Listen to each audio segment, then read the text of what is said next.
বন্ধুরা, রোশনাই ধারাবাহিকের advance update নিয়ে চলে এলাম। এর আগের অ্যাডভান্স আপডেটে তোমাদেরকে জানিয়েছিলাম রোশনাই আরণ্যকের সন্তানের মা হতে চলেছে।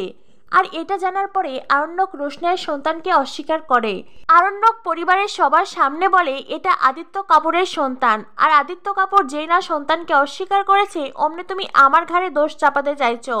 রোশনাই বলে, ব্যাস স্যারজি, ব্যাস অনেক হয়েছে। আমাকে এইভাবে অপমান করার অধিকার আপনাকে কে দিয়েছে? কতটা ভালোবাসতাম আমি আপনাকে, আর আপনি এক ঝটকায় পাল্টে গেলেন। আমার সম্পর্কে কত ভালো ভালো কথা বলতেন, এখন বুঝতে পারছি সেই সবই মিথ্যে ছিল, সেই সবই ধোঁকা ছিল। গরিমা রোশনাইকে বলে, ধোঁকা তো তুমি দিয়েছ। রোশনাই বলে, গরিমা দিদি, তোমার সেটা মনে হতেই পারে, আর আমি যদি ধোঁকা দিয়েও থাকি, আমি তো খারাপ মেয়ে, তাই না? আমি তো বাজে মেয়ে, তাই আমি এটা করতেই পারি। কিন্তু তোমার কাছে যিনি সবচাইতে ভালো, যিনি সত্যের প্রতীক, তুমি তোমার স্বামীর কাছ থেকে জিজ্ঞাসা করো, ওনার কাছ থেকে জানতে চাও এই যে উনি আমাকে এতটা অপমান করছেন, কেন করছেন? ওনাকে এই অধিকার কে দিয়েছে?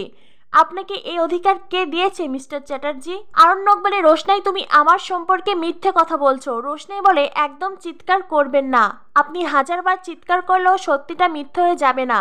আমি যেটা বলতে এত দূর ছুটে এসেছি সেই কথা বলবই। আমি আমার সন্তানের অধিকার আদায় করবই। এখন যদি আমি এখান থেকে চলেও যাই, ভাববেন না আপনি একেবারে দায়মুক্ত হয়ে গেলেন। আমার এই লড়াই বন্ধ হয়ে গেল। আমার এই লড়াই চলবে, সে আমি পৃথিবীর যেখানেই থাকি না কেন। আমার সন্তান জন্মের পরে আমি আবার এই বাড়িতে ফিরে আসব। আমি আমার সন্তানের অধিকার ঠিক আদায় করে নেব। অর্থাৎ সন্তান জন্মের পরে ডিএনএ টেস্ট করার ইঙ্গিত দিচ্ছে রোশনাই। রোশনাই এতটা কনফিডেন্সের সাথে কি করে কথাগুলো বলছে? তবে কি আরণ্য কি মিথ্যে কথা বলছে? গরিমা আরণ্যকের দিকে তাকায়। গরিমা আরণ্যকের চোখের দিকে তাকিয়ে বুঝতে চেষ্টা করে মিথ্যে কথা কে বলছে, রোশনাই নাকি আরণ্যক।